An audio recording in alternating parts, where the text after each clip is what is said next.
Good morning. My name is Stacy B, and this is the Grover Show channel.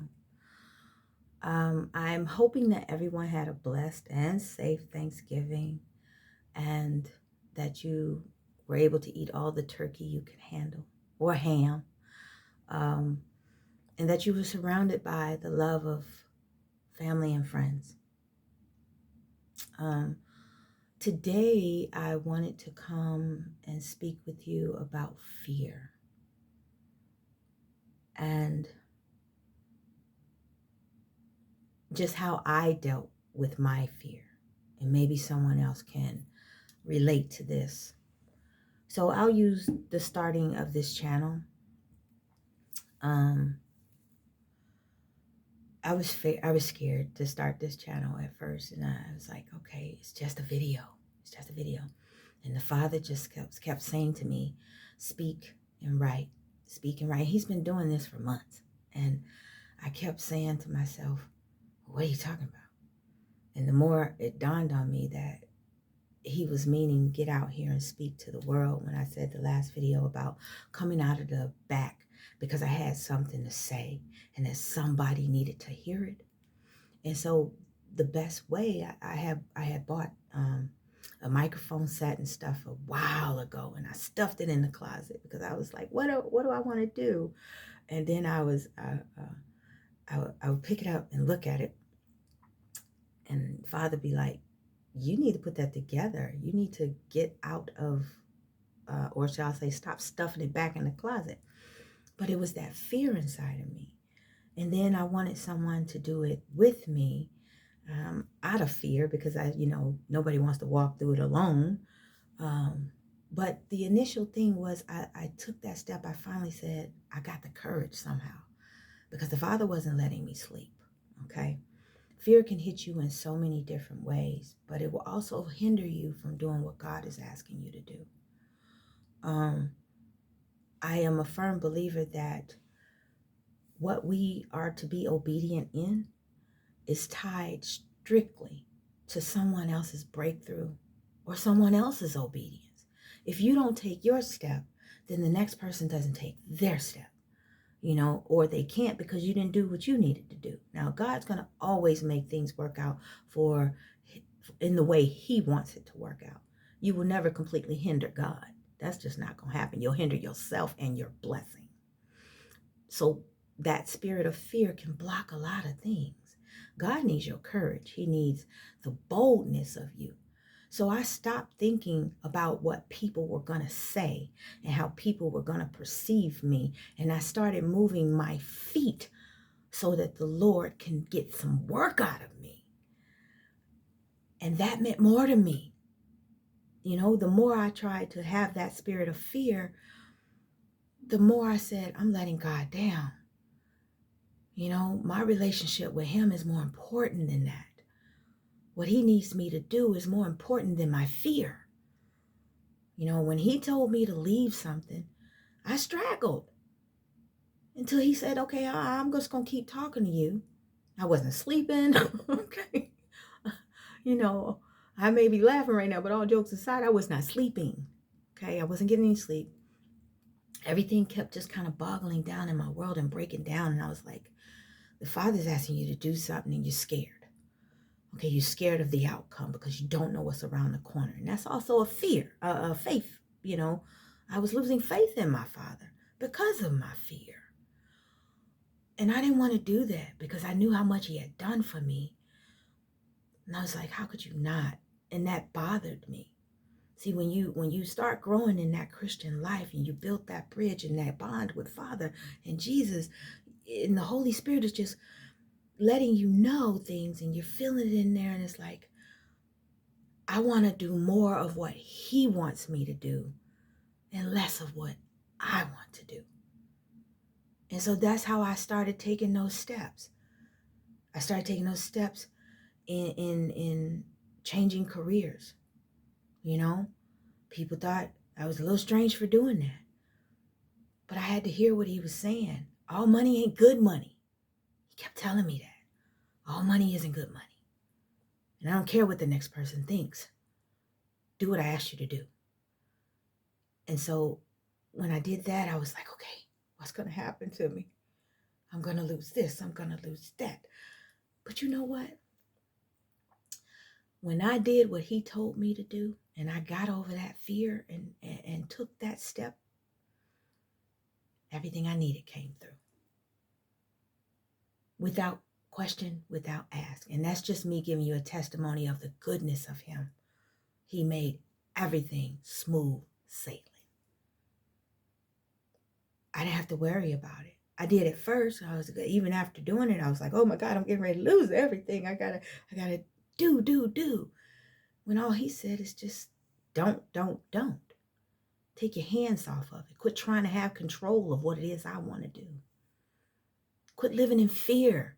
I will provide for you, as they said, as Jesus said, he provides for the birds that fly in the air daily. What makes you think he will not love and provide for the greatest creation he has ever made? In his liking, you and I, he will provide daily. And when I threw that fear to the side and I focused on him, because I went into hermit mode after I did that, I understood why I had to do it. He needed my attention. Everything was taking my attention. The stress levels on the body and on the mind, everything was cluttering from this place. Was the living good? Yeah, it was. It was decent. I mean, I never needed to be rich, but I was okay in his arms. But he was telling me, you're not hearing me from all this commotion. And so when I stopped, I finally understood what he meant by write and speak. I started writing on a book. And I was able to see where he had been in my life. And our bond grew closer in this time. And I mean, I had to go there. I wasn't talking to people as much. I wasn't interacting or going out into too much things because I was engaging with the Father. He was working me through my fears. And even then when he said, okay, I need you to speak of some of the things. I need you to tell people of some of the things because somebody out there needs to hear you. And I was like, oh, well, Father, I'm not a public speaker like that, And then that's when he told me, he said, Stacy, I didn't grab you to be an award-winning speaker. I grabbed you to be just who you are. Because in being just who you are, you will attract who I need you to attract, And so when I thought about it like that, I said, I can't be anybody else but me. And then he said, but are you ready to not be fearful of being you? And so that fear creeped up again. What are people going to think when I share my own opinion that's not fitting in theirs? What will the world think? What are the comments going to look like? The people who felt they knew me, what are they going to think? And I had to shove all that fear out of the way because it wasn't about any of that. It wasn't about any of that. It was what God thought of me. It was how God saw me. It is how he will uplift me, bless me, to bless someone else. Be yourself. Don't be afraid. Do not fear change. Not with God. With him, all things are possible and it's all going to be good. It may hurt a little. It may be a little uncomfortable because we're trying to think of God coming in and making things grand and beautiful, the way we want it, untouched, nothing being compromised, taking us out of our comfort zone. We don't want to go that route. That breeds fear. Oh, what's going to happen? So the reason I'm telling you this is I've had a lot of fears in my life. And I've watched my world crumble because I tried to handle them in my own understanding. And it wasn't what God had for me. If I'd have knew that I was going to become this person that I don't care what people think. I'm no longer worried about how they're going to feel. Now, I didn't say go out and be rude to folks.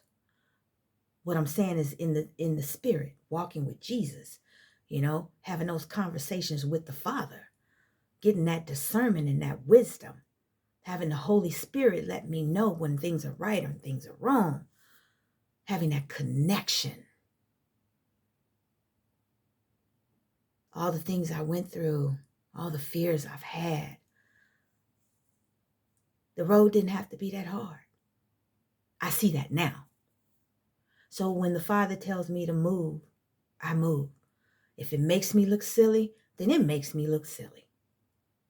If people think I'm a fool, then I allow them to think that I'm a fool because I know where the Father is leading me. And when you know that, nothing else will matter. Things of this world will not matter. It's easier to say no.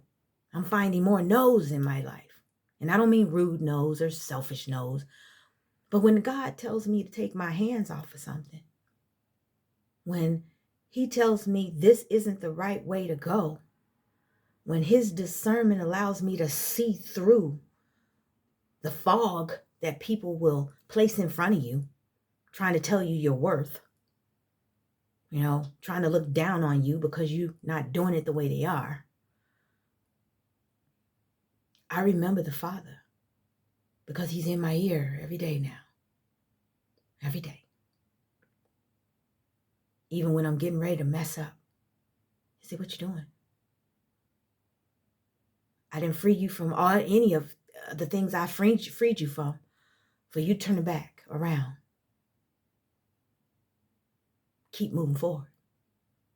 Yes, I had to lose some friends, change some surroundings, and most definitely had to change my mindset. My mindset had to stay focused on the Father.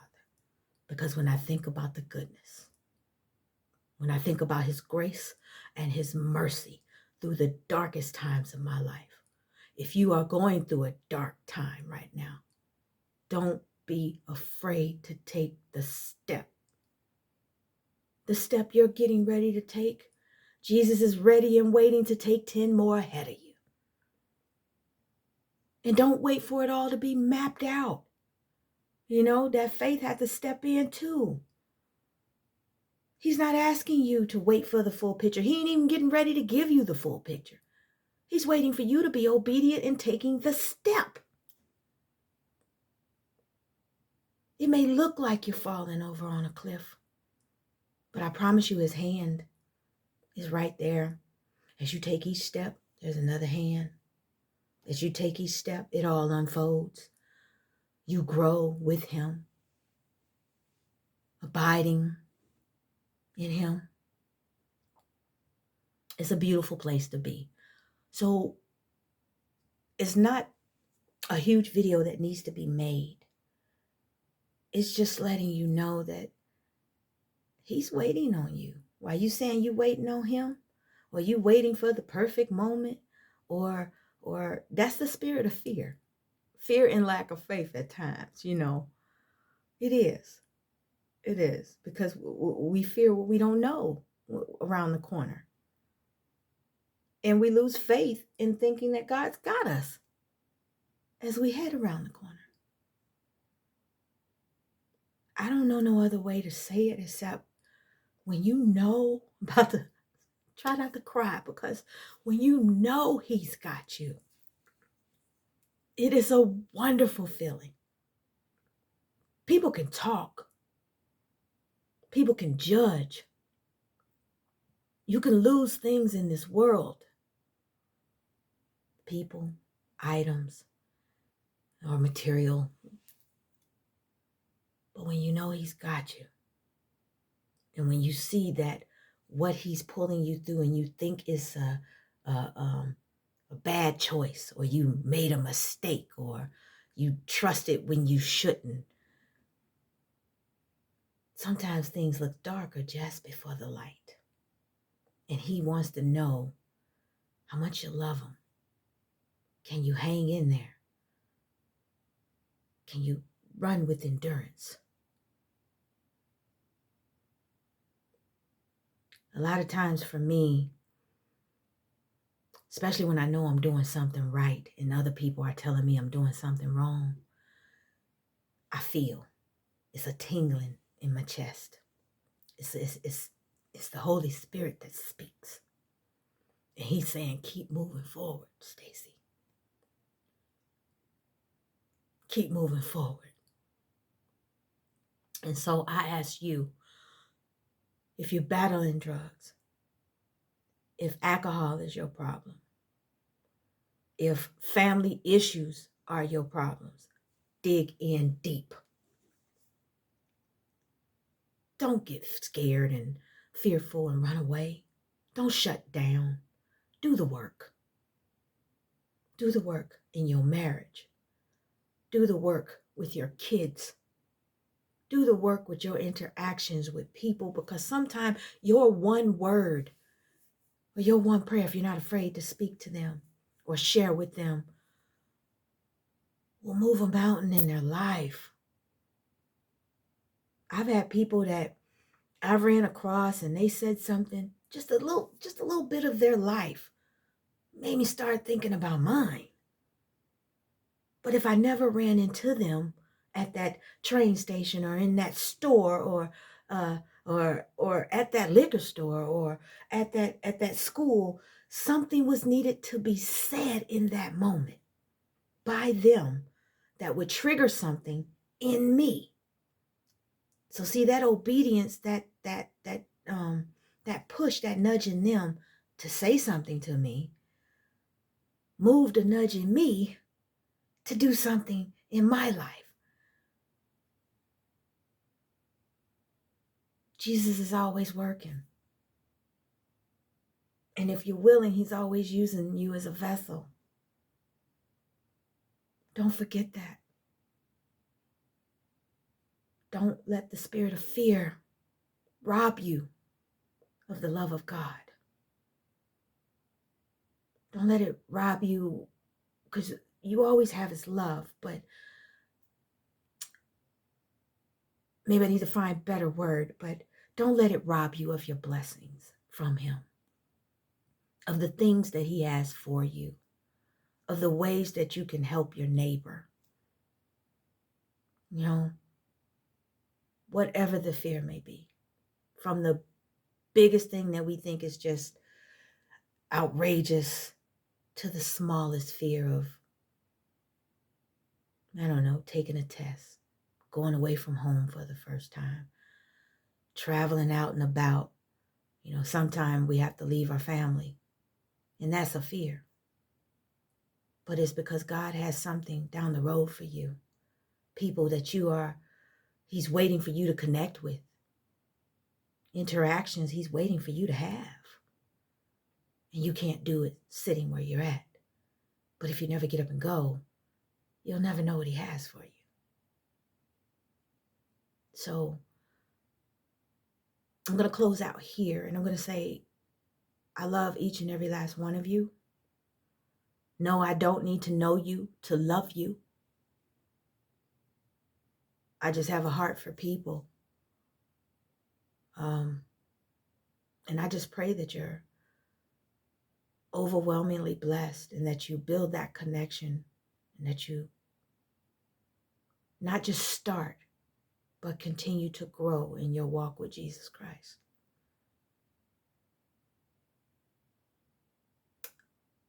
And I think that's all for today.